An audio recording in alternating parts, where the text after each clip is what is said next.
Good morning student. Education express hub channel में आपका स्वागत है।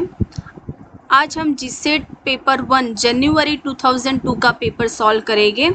पेपर स्टार्ट करें उससे पहले आप हमारी चैनल को सब्सक्राइब कर दीजिए और हमारा वीडियो अच्छा लगे स्टूडेंट तो प्लीज़ लाइक शेयर ज़रूर करना।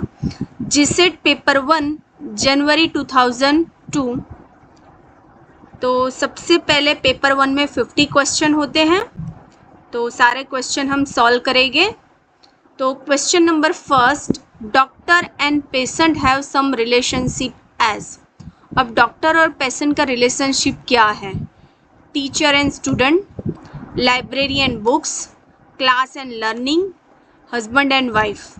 तो डॉक्टर जो है वो पेशेंट को ट्रीट करते हैं, ठीक है, उसकी दवाई करते हैं, उसे अच्छा करते हैं।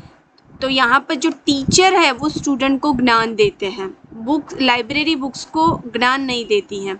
तो यहाँ पर जो रिलेशनशिप बन रहा है option number A is the correct answer. Next MCQ, which one is different from the rest three. अब तीनों में से डिफरेंट कौन सा है? Option number A apple, option number B orange, option number C banana, option number D fruit. ये तीनों fruit है, एप्पल, बनाना, ऑरेंज और बनाना, बट डी है वो फ्रूट है, तो ऑप्शन नंबर डी जो है वो डिफरेंट है। It is the our answer. Next, in question numbers 3 and 4, 3 exhibit some relationship between the terms on the left of the sign. As the between term to its right, identify the missing term. जो हमें दिया है उसमें से कौन सा missing term है वो हमें फाइंड करना है।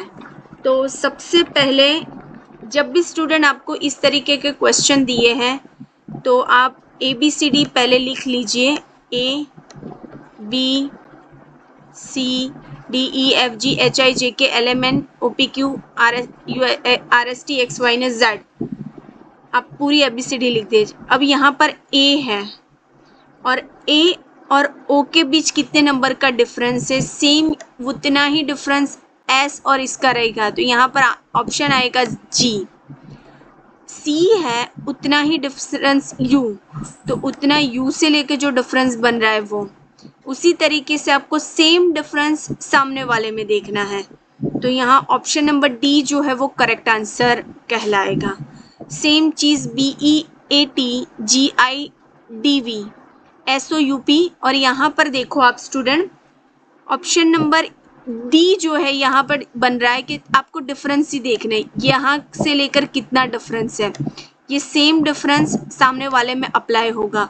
तो ये जो बन रहा है वो हमारा आंसर XSXR हमारा आंसर आएगा। नेक्स्ट हम देखते हैं, which is the most effective method to control noise in a classroom. अब क्लासरूम में आपको कंट्रोल करना है तो कौन सी मेथड जो सही है? Raising your voice about the student, student के सामने बहुत चिल्लाना, say don't talk, option number C remaining claim and just looking at student, continue teaching in a class. अब सबसे पहले आप टीचर हो तो आप एकदम शांत रहो और सबके सामने देखो, क्लास वैसे ही शांत हो जाएगा। तो यहाँ पर option number C remaining claim and just looking at student वो हमारा आंसर कहलाएगा, ऑप्शन नंबर सी। उसके बाद question number C, choose one of the following statements as the most comprehensive way to define the job of a teacher. अब कौन सा way है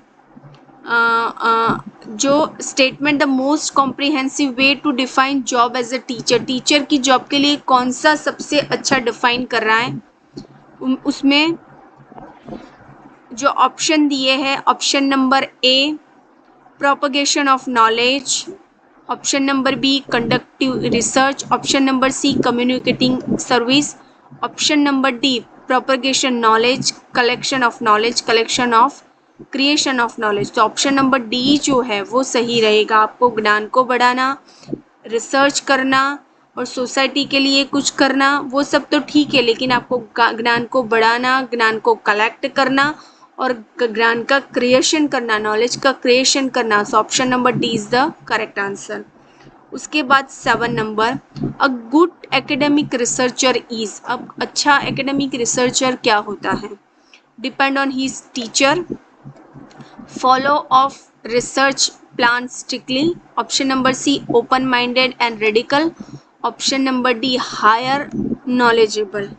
तो यहाँ पर depend on his teacher, researcher है वो टीचर पर ज़्यादा डिपेंड नहीं रह सकता, वो अपना रिसर्च खुद करता है। Follow research plan strictly, research plan strictly follow करेगा, लेकिन कई बार सिचुएशन ऐसी होगी तो स्ट्रिक्टली फॉलो नहीं हो सकता। ओपन माइंडेड और रेडिकल, सही है, उसका मुक्त माइंडेड और डीपली सोच होनी चाहिए, तो ऑप्शन नंबर सी जो है वो करेक्ट आंसर रहेगा। उसके बाद जो है नेक्स्ट एमसीक्यू हम देखेंगे, MCQ number 8, an effective teacher is one who, अब इफेक्टिव टीचर कौन सा है? A very disciplinary, option number B has mystery over his subject, option number C known little but talk very well, option number D can motivate student to learn. तो यहाँ पर जो है option number D can motivate student to learn is the correct answer. उसके बाद है 9, symbiosis is beneficial to the Symbiosis, अब क्या किसके लिए बेनिफिशियल है? तो सिम्बोसिस है वो होस्ट और पैरासिस्ट दोनों के लिए है। सहजीवन फायदा कारक है किसके लिए है? यजमान और परोपजीवी दोनों के लिए। The disease AIDS is cheerful due to, AIDS अब किसके लिए मुक्त हो सकता है? तो यहाँ पर जो है एड्स रोग थायशनु मुख्य, तो उसका मेन रीज़न क्या होता है? तो यहाँ पर जो ऑप्शन नंबर ए है, infection in blood cell responsible for production to antibodies, तो option number A is the correct answer. Next MCQ, pasteurisation of milk is done to, अब प्रेस्चुराइजेशन मिल्क क्यों कर रहे हैं? तो वहाँ पर destroy micro organism, option number C is the correct answer.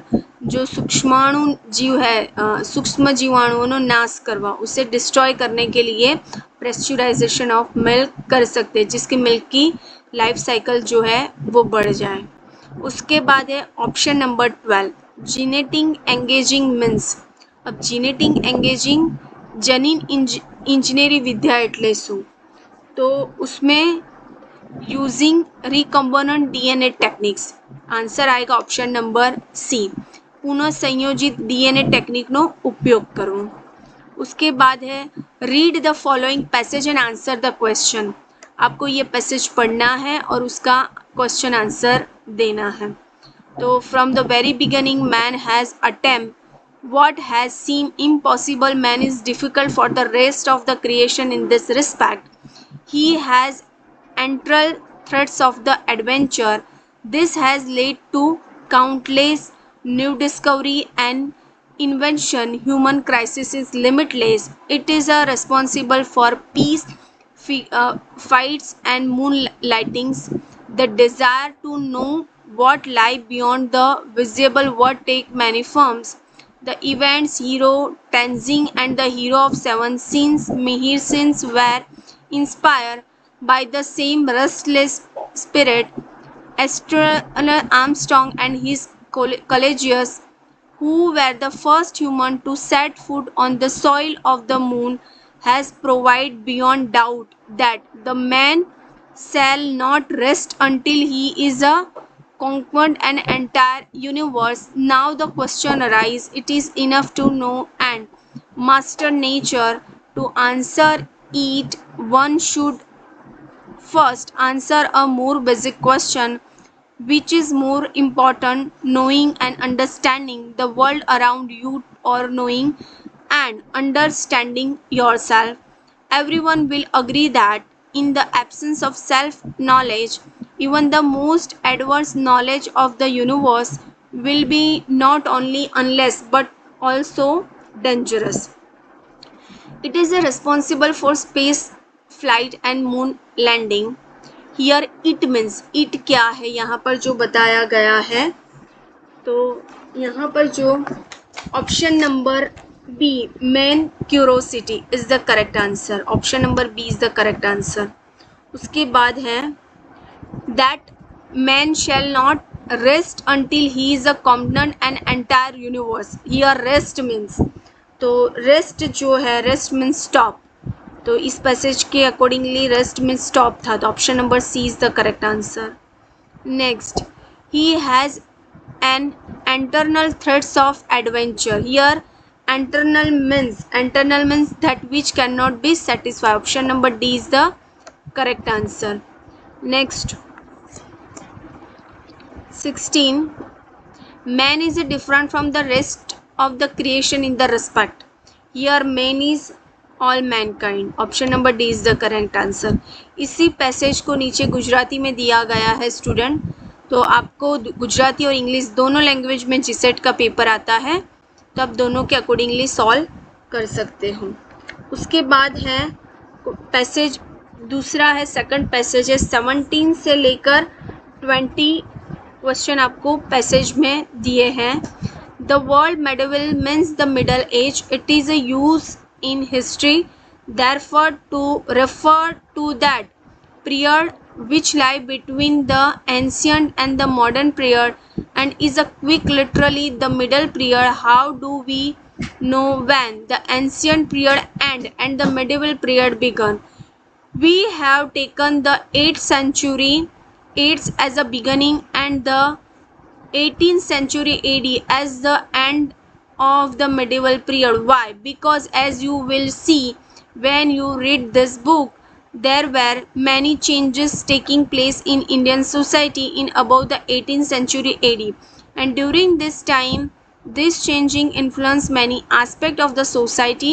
They influence a political and economical aspect, social law, religious, language, art, in a short, almost everything. So we recognize that a new stage in Indian history had come about. We may say that this change took place around the 8th century. We have to be just a little vague about the data, because just as a person does not change suddenly in 1 year, similarly society also take time to change, nor does everybody come influenced by new idea at the same time. Some of this change in Indian history began earlier than the 18th century, and in some part of India their influence were felt a little later. But taking a general view of things, we can say that the new phrase took root in the 18th century. In this same way, with the breakup of the Mughal Empire and coming the British, 18th century also saw many changes, so we refers to the country as the closing the medieval period. तो यहाँ पर जो question दिए, question हम sort out करते हैं. We have to just little begin about the data. Here the begin here's means, अब इसका मीनिंग क्या होगा? Not precious. Option number B is the correct answer. 18 number question. The 18th century has been taken as the begun and 18th century has been taken as the end of the medieval period because तो a new stage began in Indian society in 8 and listed up to the 18th century. Option number B is the correct answer. Next, question number 19.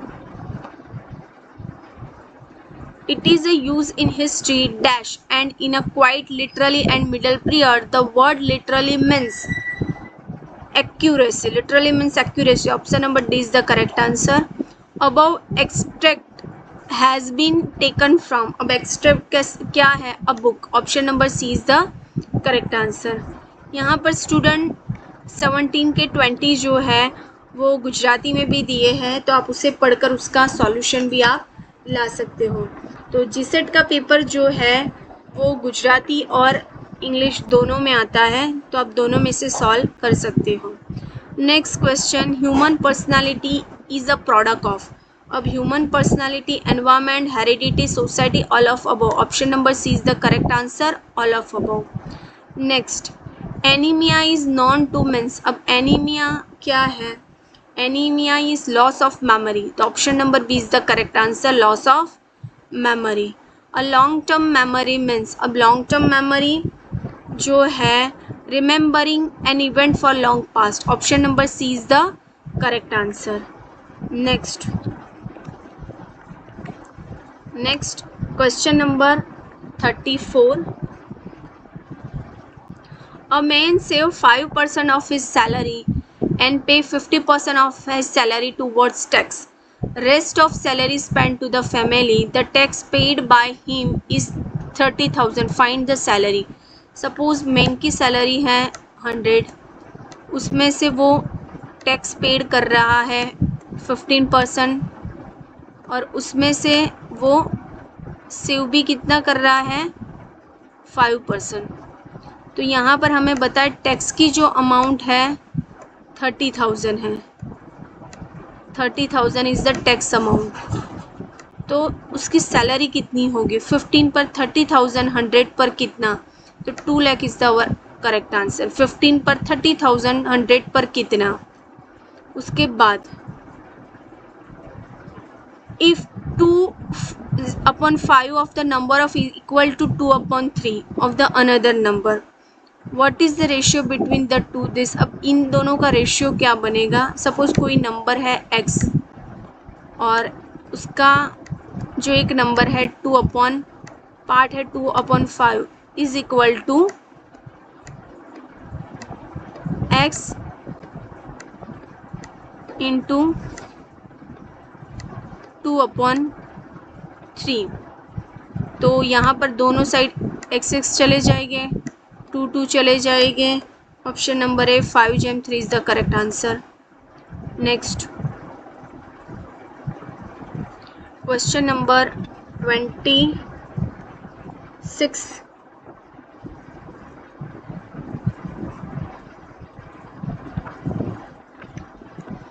A 20/14 wall is to be printed leaving out a window on its measuring 7/14. If the rate of painting is 10 per square root, what will be the cost of painting. अब यहाँ पर student देखो 20/40 की wall है, 20/40 की wall है is equal to ये 20 है 20 इज इक्वल टू 14 2 जा 280. सो 280 और उसमें से एक विंडो बन रही है 7/4 की. तो 7 इंटू 4 की विंडो है 7 4 जा 28. इसमें से ही विंडो निकाल देनी है तो हमारे पास बचेगा 252 और वो पर स्क्वायर रूट है 10 रुपीज़ इंटू 10. तो 2520 is the correct answer. So यहाँ पर option number C is the correct answer. उसके बाद एवरेज ऑफ 4 नंबर इज़ 12. अब 4 नंबर की एवरेज जो है वो 12 है. If two another number whose average is 15 are added to given collection, the resulting 6 number will be an average. Suppose आपका कोई एक नंबर है x, सबसे पहले average x bar is equal to sigma x upon n. 12 number है, average 12 है, कितने नंबर की है 4 नंबर की. यहाँ पर सपोज x है तो sigma x is equal to sigma x is equal to 12 4 जा 48. अब आगे बोला है if two another number whose average is 50. दो ऐसे नंबर हैं 15 इंटू 2, उसकी एवरेज 2 है तो यानी वो बनेंगे 30. तो 48 प्लस 30 करते हैं तो 78 आएगा हमारा. अब आपको इसकी 6 नंबर की एवरेज निकालनी है तो 78 डिवाइड बाय 6 करोगे तो आपका आंसर आएगा 13 is the correct answer. Next last day of the year 2001 was a Monday. It will the first day of the year 2003 is Monday है, 2001 है, 2 दिन छोड़ दो तो Monday, Tuesday और Wednesday is the correct answer. उसके बाद है नेक्स्ट हम ले रहे हैं I want to distribute 600 among Priya, Kanu and Geeta. If Priya receive 1 second part, अब ये इसका हाफ पार्ट प्रिया ले लेगी यानी 300 तो प्रिया ले लेगी. उसके बाद है ऑफ टोटल अमाउंट का 1 सेकंड पार्ट प्रिया ले लेगी. Kanu receive 1/3 part of total amount. What amount will be Geeta receive. Geeta को कितना मिलेगा वो हमें फाइंड करना है. अब कनु जो है 1/3 ले लेगी यानी 600 के आप 1/3 निकालो. 600 इंटू 1 डिवाइड बाय 3 तो आंसर आएगा यहाँ पर 200. तो ये तो बाकी गीता के पास कितना टोटल 600 है तो 3 और 2 5 चले गए तो गीता के पास सिर्फ और सिर्फ 100 बचेगा. तो option number B is the correct answer. Next हम एमसीक्यू देखते हैं.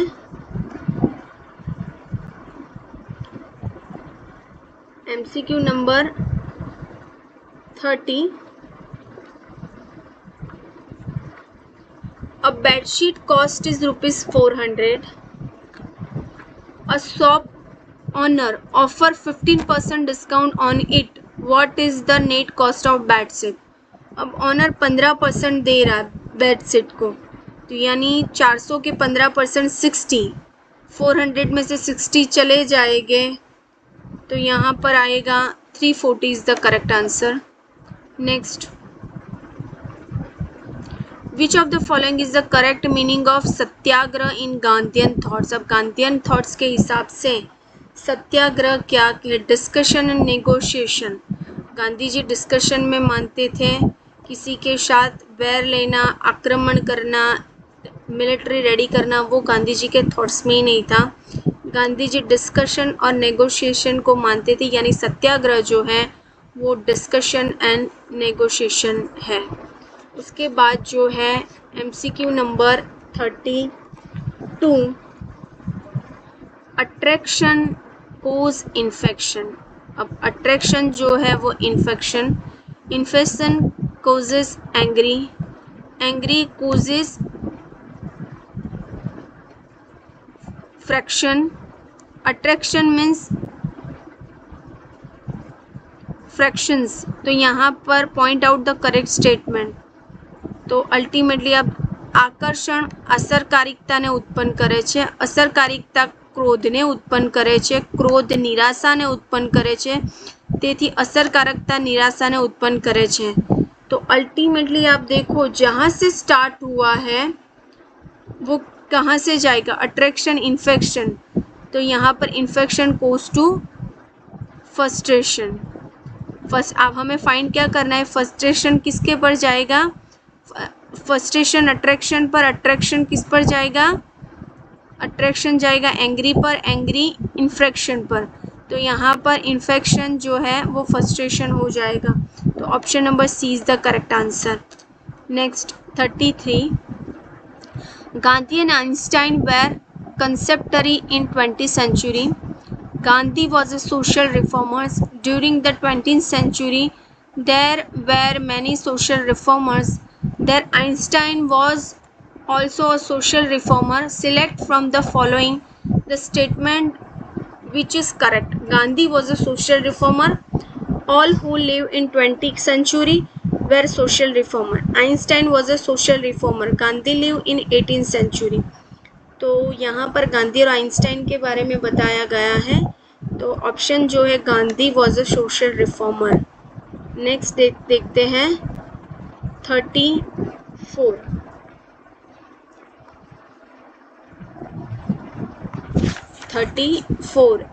M is the son of P. P and S are brother. T is the mother of S. V is the daughter of S. Select the correct statement of the above. अब हमें एक statement find करना है. P is the son of M. M is the son of P. M जो है वो P का सन है. P is the brother of S. P जो है S का ब्रदर है. T is the mother of S. T जो है S की मदर है. V is the daughter of S. V जो है S की डॉटर है. Select the correct statement of the above. S is the uncle of M. S M के uncle है, डेफिनेटली यही सही है. T is the grandmother of S. T जो है S की ग्रैंड मदर नहीं, उसकी मदर है. P is the sister of S. P S का ब्रदर है. M is the M and R is the brother.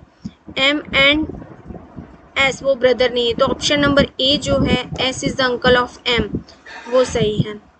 Next, what is the wavelength range of visible light radiations in electromagnetic waves? तो यहाँ पर जो है option number D जो है none of above, एक भी आंसर जो है वो सही नहीं है.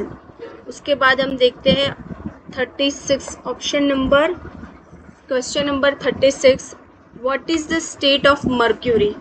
अब मर्क्यूरी जो है वो किस टाइप का है? तो यहाँ पर option number A compounded, option number A जो है वो गलत आंसर है. Which physical quantity has a unit kilowatt hours? Kilowatt hour की यूनिट जो है power. Option number A is the correct answer. Next, which is the inconvenience source of energy? Energy का inconvenience कौन सा है? Wood, coal, mine. उसके बाद है tidal energy. Option number D is the correct answer, tidal energy. अब हम देखते हैं question number 39, what is the name of naphtha? अब नेप्था का नाम क्या है? Chemical in plant. Option number B is the correct answer. उसके बाद है what is the type of energy acquire by the body when lifted to certain height? Lifted to certain height, तो option number A kinetic, option number A is the correct answer. उसके बाद है 41 national missile defence plan is undertaken by, तो ये 2002 का question है, तो उस टाइम के जनरल नॉलेज के हिसाब से आया है. तो option number D is the correct answer, George Bush. उसके बाद हम देखते हैं 42, economic liberalization in India was initiated by. Economic liberalization 1991 में हुआ था और नरसिम्हा राव के टाइम में हुआ था, तो option number B is the correct answer. Narasimha Rao उस टाइम के प्राइम मिनिस्टर थे 1991 में, और हमें पता है कि एलपीजी कंसेप्ट लाया था, liberalisation, privatisation and globalisation. Option number B is the correct answer. In India expand is first nuclear device in. अब न्यूक्लियर डिवाइस 1974 में आया, तो option number B is the correct answer. Bank nationalisation and abolish on privacy was initiated by. अब बैंकों का राष्ट्रीयकरण और princely state जो थे उसको प्राइवेटाइजेशन में लाने के लिए सबसे ज़्यादा जो इनिशिएटिव था अगर था वो किसने नाबूदी की थी, उसको किसने कैंसलेशन करवाया था? इंदिरा गांधी जी ने. Option number B is the correct answer. उसके बाद है बैंक राष्ट्रीयकरण અને રાજવીઓના સાલિયાણા નાબૂદ માટે उसका डिस्ट्रॉय किसने किया था? तो इंदिरा गांधी जी ने. Option number B is the correct answer. उसके बाद है 45, the person who brought about integration of princely state with the rest of the India. और भारत में प्रिंसली स्टेट का इंटीग्रेशन कराया था सरदार वल्लभ भाई ने. Option number D is the correct answer. उसके बाद है 46, the first governor general of India was, first governor general C Rajagopalachari, option number C is the correct answer. उसके बाद है 47, 56 student are divided in 3 group A, B and C. Group B consists of twice the number of students in Group C. Group A has half the number of students than Group C. How many students are there in a Group C? 56 student जो थे वो group में थे A, B, C में। Group B था वो double था C के हिसाब से, तो हम उसका सॉल्यूशन निकालें तो ऑप्शन नंबर 6 जो है 16 जो है वो सही आंसर है। उसके बाद क्वेश्चन नंबर देखते हैं 48, you are walking slide then you turn towards left if the sitting sun in now at your left then in which direction were you walking in the beginning. तो beginning में आप जाओगे east की तरफ, तो option number A is the correct answer. Next, which going to office you find that the running car has just run over a child, what will you do? Office जाते वक्त તમને જોયું કે એક મોટર કાર એક બાળકને કચડીને જતી રહી, उस टाइम आप क्या करोगे? Hire taxi and try to follow the car, inform the nearest police station about the accident, render first aid and then injured child, आप जो चाइल्ड है वो इंजर्ड हुआ है उसको फर्स्ट एड मतलब जो प्राथमिक सारवार है वो करवाओगे, option number C is the correct answer. उसके बाद है index of mental ability is known age, mental ability है क्या? Mental ability means IQ, option number B is the correct answer. तो स्टूडेंट आज हमने जनवरी 2002 का GSET का पेपर 1 जो है वो हमने सॉल्व किया है। कल हम सेकंड पेपर देखेंगे। तो थैंक यू सो मच। हमारा वीडियो अच्छा लगे तो प्लीज़ लाइक, शेयर और सब्सक्राइब ज़रूर करना। Thank you.